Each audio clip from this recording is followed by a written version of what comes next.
So e4 and now c5. The Sicilian. Whoa. Let's see what kind of Sicilian Anish goes for. And Peter goes for the Alapin variation. Knight f6, h3. No, don't take this pawn on e4 because of queen a4. And then white wins the game. e5, controlling the center. I guess now Peter's going to go for bishop c2 and d4 striking in the center. Looks like the most natural way for play for me. Sorry. And e5. Peter is thinking here. Queen e2. Well, now I don't know what's going on here. Well, knight h5 thing, you can play just g3, right? Well, you have two options. You can play bishop c2, but also this c4 square is very, very interesting because now black has weakened the diagonal after playing e5, and actually f7 could be a little bit weak in these positions, right? So with a bishop on c4, now the bishop has the a2 square, so I think that's the idea behind a4, that now you can enjoy the a2 square, so there are no knight a5 coming. Let's see, d3 from Peter. Now I think black is in time to strike in the center with d5, right? d5, pawn takes, knight takes, and I think this is extremely healthy for Anish Giri. Looks very, very good, but no, he goes for a6. I guess now you can play bishop g5 to stop d5, but he doesn't do that. Rook b8, intend to go b5, creating some counterplay on the queen side. Looks natural to me. And now, I don't know, bishop g5 looks the way to go, right? Because you control the d5 square. Of course, this position is very flexible. You can play different ways. For example, like knight d2, rook e1, knight f1, knight a3. Very natural too, just covering b5. So black is gonna find hard to play this b5 move. So I guess if you cannot play b5, you should play d5. But I understand Anish. It's never easy to go d5 in these positions because after knight takes, sometimes this is very shaky with this bishop on c4. So bishop e3. Now, white could be ready to strike in the center with c4 at some point. First of all, he's got to take care about this e4 pawn at some point. So rook e8 was played. Now, he's saying, you know what, Peter, I'm going to go for d5 in the next move. Let's see. Because now queen d2 is pretty annoying, right? After king h7, the pawn on f7 is just hanging, and you don't want to go g5 in that position, or h5. This looks very, very shaky for black. After h5, knight g5, f7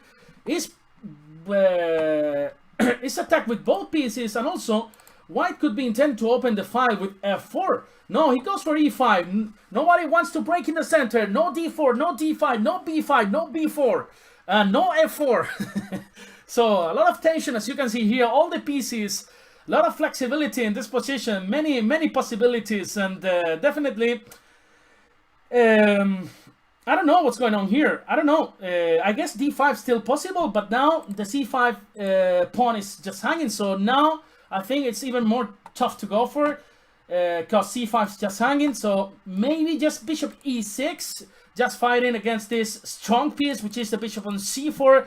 But as you can see here, so much tension going on, but at some point this is going to explode, right? Some bumps are going to land here in this position. Bishop d7, queen d2, now forcing black to go for this g5. King h7 is just not possible. h5 looks terrible, so g5 in the board.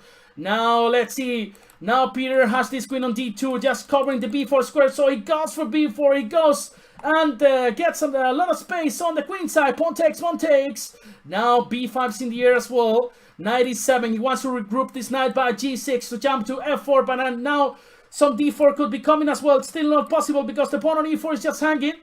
Wow, this is crazy. I don't know, maybe h4? No, it goes for bishop b3, and now I think Anish is gonna come for knight g6. And 8 takes b5, 8 takes b5, and knight c2. I don't know. Knight g6, and I guess this knight is landing on f4, sorry.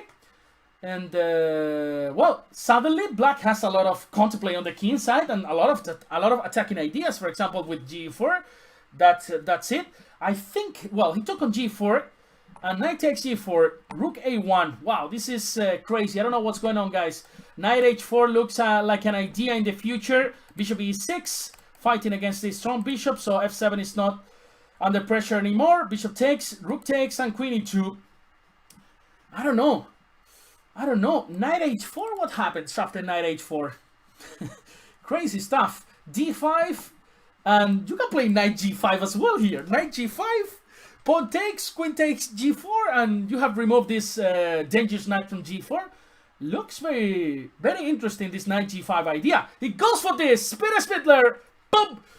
Now asking Anish what he wants to do with this g4 knight, because after knight e3 there is this intermediate move, knight takes e6, just winning. So he's forced to take on g4, on g5, sorry. Now queen takes g4, attacking the pawn on g5, so he took on e4, probably pawn takes e4 as well.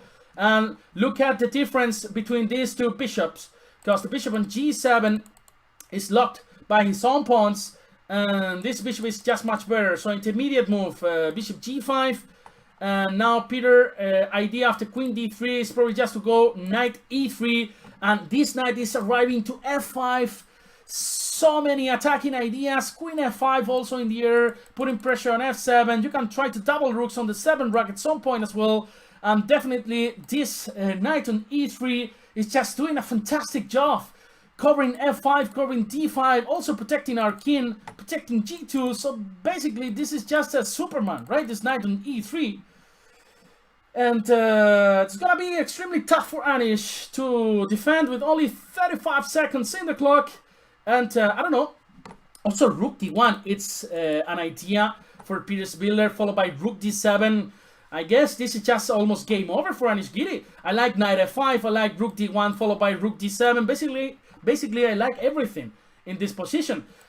The e7 square is not available for a rook, so a move like queen f5 was also interesting, just putting pressure on f7, but he goes for knight f5. And now, again, a lot of ideas. I don't know, but for example, queen c4, and I guess rook c1 followed by rook c7. It's just crushing in this position, right? How are you gonna protect f7, my friend? Bishop h6, also very, very strong, because after bishop takes, knight takes, check, and then f7 falls. And if f7 falls, everything falls in this position. He goes back to e3.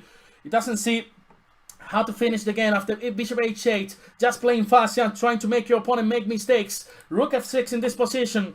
I guess now, too many interesting options. I like rook a6, for example. Rook takes, and then a lot of pressure on g6, but I don't know, there should be too many options. Probably black is threatening to go queen e6 in this position, just trying to kick this knight from f5. So I think Peter has to do something about this.